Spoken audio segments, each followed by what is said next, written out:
Well, for clarity's sake, I divide the argument into distinct stages. First of all, I should say, we know that there are at least some beings in the world which do not contain in themselves the reason for their existence. For example, I depend on my parents, and now on the air, on food, and so on.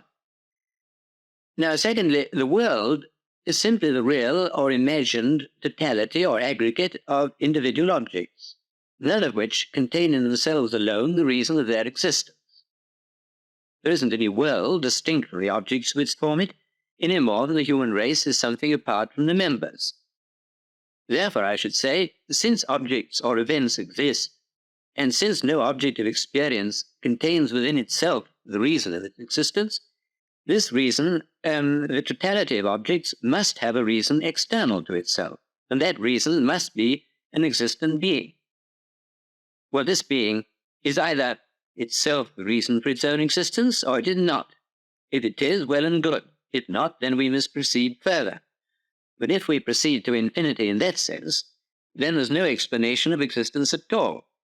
So, I should say, in order to explain existence, we must come to a being which contains within itself the reason for its own existence, that is to say, which cannot not exist. This raises a great many points, and it's not altogether easy to know where to begin. But I think that perhaps in answering your argument, the best point with which to begin is the question of a necessary being. The word necessary, I should maintain, can only be applied significantly to propositions, and, in fact, only to such as are analytic, that is to say, such as it is self-contradictory to deny. I could only admit a necessary being if there were a being whose existence it is self-contradictory to deny. I should like to know whether you would accept Leibniz's division of propositions into truths of reason and truths of fact, the former, the truths of reason, being necessary. I certainly should not subscribe to what seems to be Leibniz's idea of truths of reason and truths of fact, since it would appear that for him there are in the long run only analytic propositions. I don't want to uphold the whole philosophy of Leibniz. I have made use of his argument from contingent to necessary being, basing the argument on the principle of sufficient reason, simply because it seems to me a brief and clear formulation of what is, in my opinion, the fundamental metaphysical argument for God's existence. But to my mind, a necessary proposition has got to be analytic. I don't see what else it can mean. And analytic propositions are always complex and logically somewhat late. Rational animals are animals is an analytic proposition. But a proposition such as this is an animal can never be analytic. Well, in fact, all the propositions that can be analytic are somewhat late in the build-up of propositions. Take the proposition, if there is a contingent being, then there is a necessary being. I consider that that proposition, hypothetically expressed, is a necessary proposition. If you are going to call every necessary proposition an analytic proposition, then in order to avoid a dispute in terminology, I will agree to call it analytic, though I don't consider it a tautological proposition.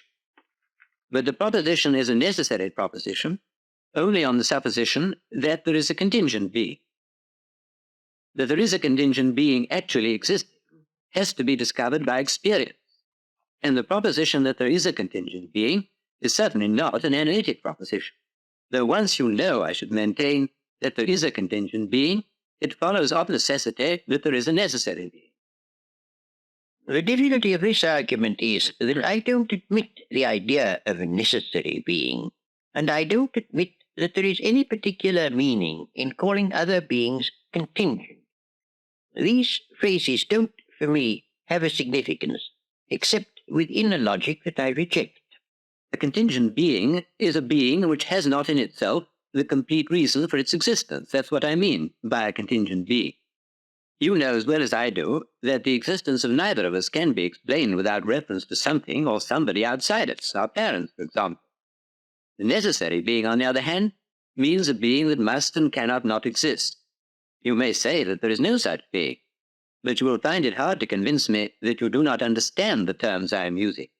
If you do not understand them, then how can you be entitled to say that such a being does not exist, if that is what you do say? Well, I will say that what you have been saying brings us back, it seems to me, to the ontological argument that there is a being whose essence involves existence, so that his existence is analytic. That seems to me to be impossible. And it raises, of course, the question what one means by existence. And as to this, I think a subject named can never be significantly said to exist, but only a subject described, and that existence, in fact, quite definitely is not a predicate. Well, you say, I believe, that it is bad grammar, or rather bad syntax, to say, for example, T.S. Eliot exists. One ought to say, for example, the author of Murder in the Cathedral exists. Are you going to say that the proposition, the cause of the world exists, is without meaning? You may say that the world has no cause, but I fail to see how you can say that the proposition that the cause of the world exists is meaningless. Put it in the form of a question. Has the world a cause, or does the cause of the world exist? Most people surely would understand the question, even if they don't agree about the answer. Certainly, the question, does the cause of the world exist, is a question that has meaning. But if you say, yes, God is the cause of the world, where using God as a proper name, then God exists will not be a statement that has meaning. That is the position that I'm maintaining. Because, therefore, it will follow that it cannot be an analytic proposition ever to say that this or that exists. Take, for example, suppose you take as your subject the existent round square. It would look like an analytic proposition that the existent round square exists, but it doesn't exist. No, it doesn't. Then surely you can't say it doesn't exist unless you have a conception of what existence is. As to the phrase, existent round square, I should say that it has no meaning at all. I quite agree. Then I should say the same thing in another context in reference to a necessary being. Well, we seem to arrive at an impasse. To say that a necessary being is a being that must exist and cannot not exist has for me a definite meaning. For you it has no meaning. Well, we can press the point a little, I think. A being that must exist and cannot not exist would surely, according to you, be a being whose essence involves existence. Yes, a being the essence of which is to exist. But I should not be willing to argue the existence of God simply from the idea of his essence, because I don't think we have any clear intuition of God's essence as yet. I think we have to argue from the world of experience to God. Yes, I quite see the distinction, but at the same time, for a being with sufficient knowledge, it would be true to say, here is this being whose essence involves existence. Yes, certainly, if anybody saw God, he would see that God must exist. So that, there is a being whose essence involves existence, although we don't know that essence. We only know there is such a being. Yes, I should add, we don't know the essence a priori. It is only true a posteriori, through our experience of the world, that we come to a knowledge of the existence of that being. And then one argues, the essence and existence must be identical, because if God's essence and God's existence were not identical, then some sufficient reason for this existence would have to be found beyond God. So it all turns on this question of sufficient reason. And I must say, you haven't defined sufficient reason in a way that I can understand. What do you mean by sufficient reason? You don't mean cause? Not necessarily. Cause is a kind of sufficient reason. Only contingent being can have a cause. God is his own sufficient reason, but he is not cause of himself. By sufficient reason in the full sense, I mean an explanation adequate for the existence of some particular being. But when is an explanation adequate? Suppose I am about to make a flame with a match. You may say that the adequate explanation of that is that I rub it on the box. Well, for practical purposes, but theoretically that's only a partial explanation. An adequate explanation must ultimately be a total explanation, to which nothing further can be added. Then I can only say you're looking for something which can't be got, and which one ought not to expect it. To say that one has not found it is one thing. to say that one should not look for it seems to me rather dogmatic. What I'm doing is to look for the reason, in this case the cause, of the objects, the real or imagined totality of which constitute what we call the universe. You say, I think, that the universe, or my existence if you prefer, or any other existence, is unintelligible. I shouldn't say unintelligible. I think it is without explanation. Intelligible, to my mind, is a different thing. Intelligible has to do with the thing itself, intrinsically, and not with its relations. Well, my point is that what we call the world is intrinsically unintelligible apart from the existence of God. You see, I don't believe that the infinity of the series of events, I mean a horizontal series, so to speak, if such an infinity could be proved, would be in the slightest degree relevant to the situation. If you add up chocolates, you get chocolates after all, and not a sheep. If you add up chocolates to infinity, you presumably get an infinite number of chocolates. So if you add up contingent being to infinity, you still get contingent beings, not a necessary being. An infinite series of contingent beings would be, to my way of thinking, as unable to cause itself as one contingent being. However, you say, I think, that it is illegitimate to raise the question of what will explain the existence of any particular object. It's quite all right if you mean by explaining it simply finding a cause for it. Well, why stop at one particular object? Why shouldn't one raise the question of the cause of the existence of all particular objects?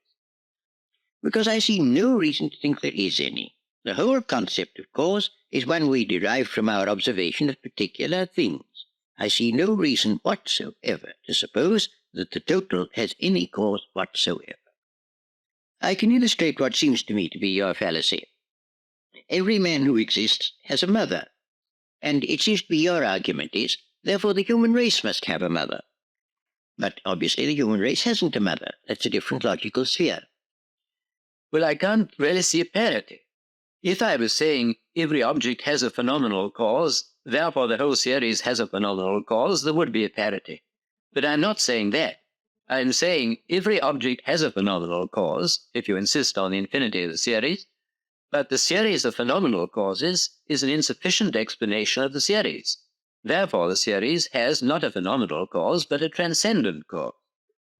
Well, that's always assuming that not only every particular thing in the world, but the world as a whole, must have a cause. For that assumption I see no ground whatever.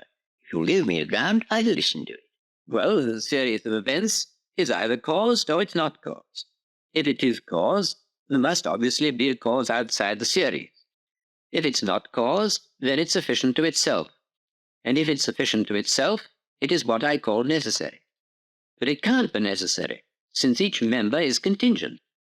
And we've agreed that the total is no reality apart from the members. Therefore it can't be necessary. And I should like to observe in passing that the statement that the world is simply there and is inexplicable can't be got out of logical analysis. I cannot see how science could be conducted on any other assumption than that of order and intelligibility in nature. The physicist presupposes, at least tacitly, that there is some sense in investigating nature and looking for the causes of events, just as the detective presupposes that there is some sense in looking for the cause of a murder. The metaphysician assumes that there is sense in looking for the reason or cause of phenomena, and not being a Kantian, I consider that the metaphysician is as justified in his assumption as the physicist. When Sartre, for example, says the world is gratuitous, I think that he hasn't sufficiently considered what is implied by gratuitous. I think there seems to be a certain unwarrantable extension here. The physicist looks for causes. That does not necessarily imply that there are causes everywhere. A man may look for gold without assuming that there is gold everywhere. If he finds gold, well and good. If he doesn't, he's had bad luck. The same is true with the physicists look for causes. As for Sartre, I don't profess to know what he means, and I shouldn't like to be thought to interpret him. But for my part, I do think the notion of the world having an explanation is a mistake. I don't see why one should expect it to have. Your general point, then, Lord Russell, is that it's illegitimate even to ask the question of the cause of the world. Yes, that's my position. Well, if it's a question that for you has no meaning, it's of course very difficult to discuss it, isn't it? Yes, it is very difficult.